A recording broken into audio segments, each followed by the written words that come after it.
Olá pessoal, então estamos de volta aqui para falar dos poderes que são atribuídos às comissões parlamentares de inquérito. Muito bem.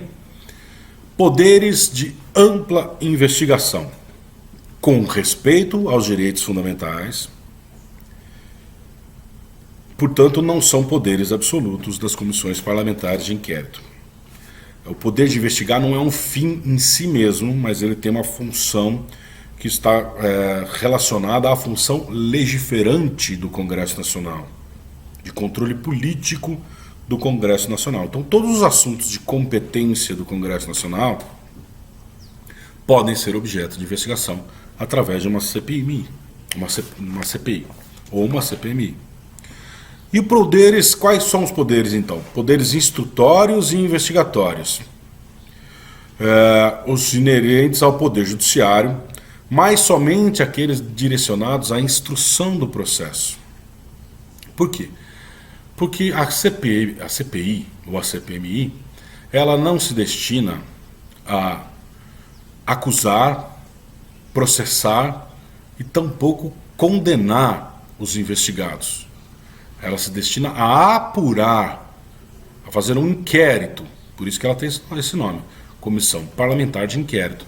Apurar os fatos e então encaminhar às autoridades. O próprio parágrafo 3º fala aqui que o resultado das apurações serão encaminhadas ao Ministério Público. Não necessariamente só ao Ministério Público. Pode ser ao Tribunal de Contas da União, às corregedorias, aos órgãos que são responsáveis por promover os processos administrativos, civis e criminais em relação aos investigados, tá? Que não é a competência da comissão parlamentar, não é a competência do Congresso Nacional. Muito bem? Então, que poderes possui próprios da autoridade judicial? Requerer diligências.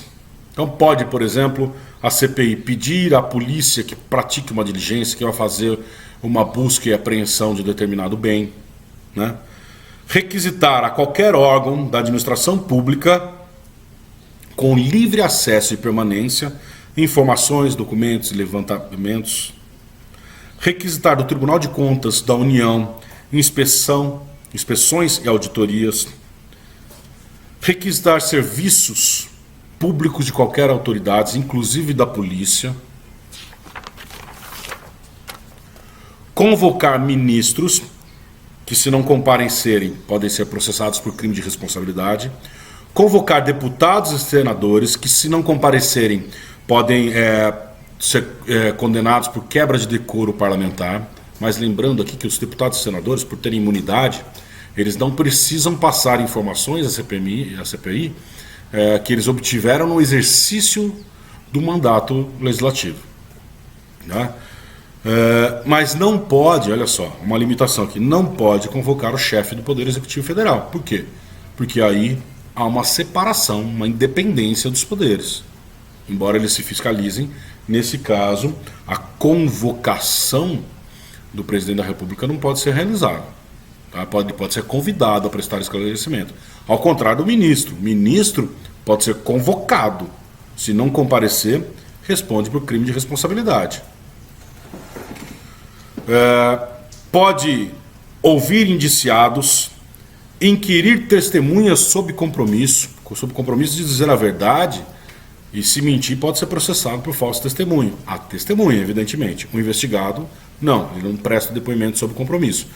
É muito comum nas CPIs, o sujeito é convocado como testemunha, mas ele sabe que ele é investigado. Então ele impetra um mandado de segurança no STF ou no juízo competente para que seja ouvido sem o compromisso, né? Que seja ouvido na condição de investigado e não de testemunha. Elas podem ainda as testemunhas que não comparecerem, requerer a condição coercitiva, ou seja, não comparecer a testemunha, chama a polícia para trazer a testemunha à força. Podem requisitar informações bancárias, fiscais e telefônicas. em razão da privacidade dessas informações, as decisões precisam ser fundamentadas e tomadas pela maioria absoluta dos membros da comissão. Muito bem. Podem apreender documentos e equipamentos, desde que isso não importe em violação do domicílio. Tá?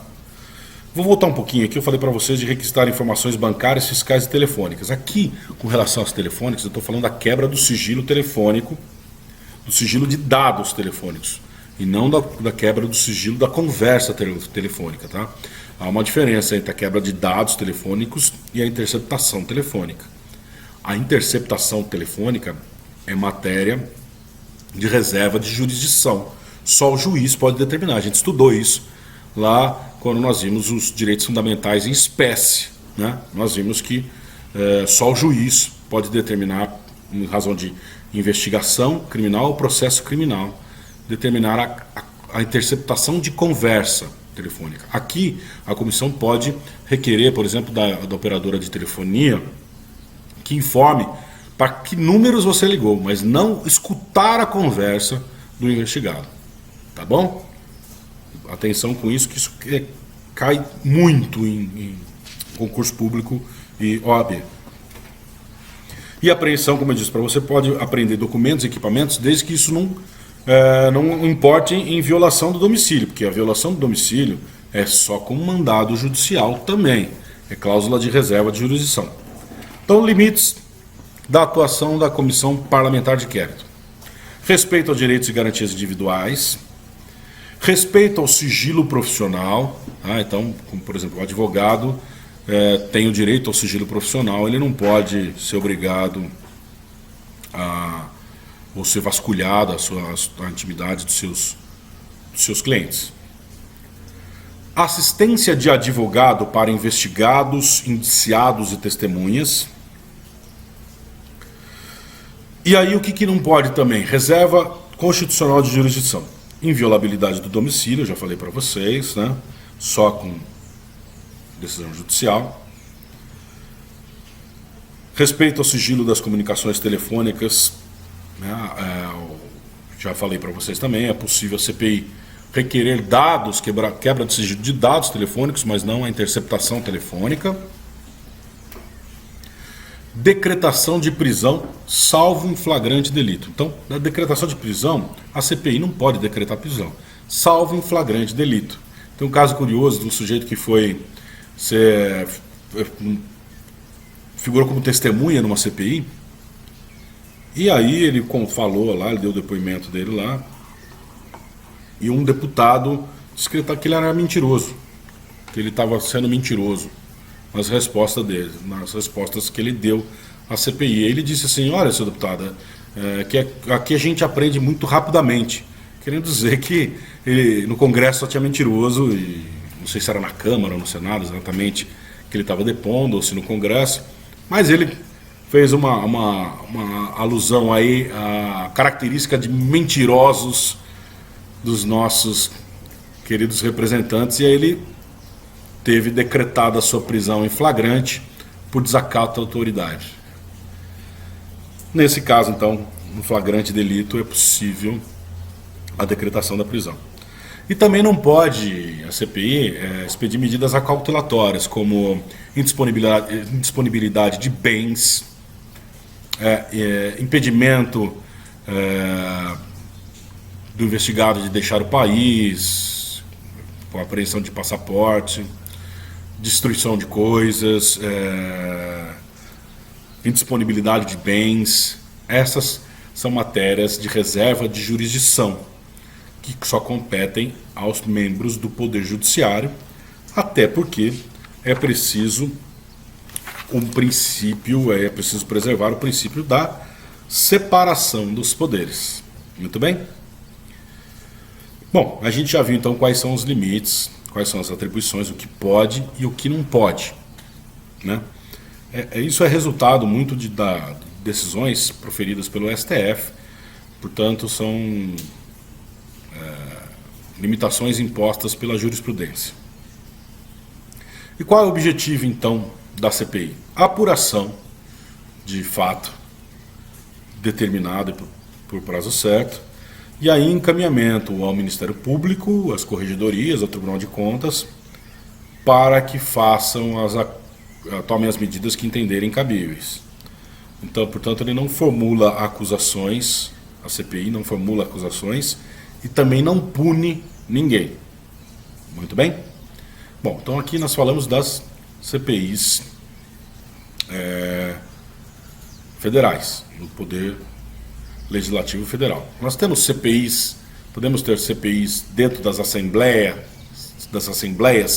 legislativas dos estados e da Câmara do DF? Sim, nós podemos. Quais são os poderes atribuídos a estas comissões parlamentares de inquérito no âmbito dos estados e do Distrito Federal? Os mesmos atribuídos às comissões parlamentares de inquérito no âmbito federal. Então, possuem os mesmos poderes e as mesmas limitações. E dentro da esfera municipal, como fica isso? Bom, dentro da esfera municipal, nós temos as CPIs sem o poder próprio das autoridades judiciais, como está especificado no parágrafo 3º do artigo 58. Então, como é que funciona a CPI dentro do município? Ela quebra dados bancários? Não, ela não quebra. Ela tem que pedir autorização judicial para obter isso. Tá? Então, elas fazem a investigação também, apuram e remetem às autoridades competentes para que essas tomem as medidas cabíveis, mas elas não têm esses poderes próprios das autoridades judiciais. Muito bem? Bom, é isso que eu tinha para falar para vocês sobre as comissões parlamentares. Na próxima aula, na próxima semana, nós já entraremos no processo legislativo, processo de criação das normas. Ok? Então, até a próxima semana, um grande abraço.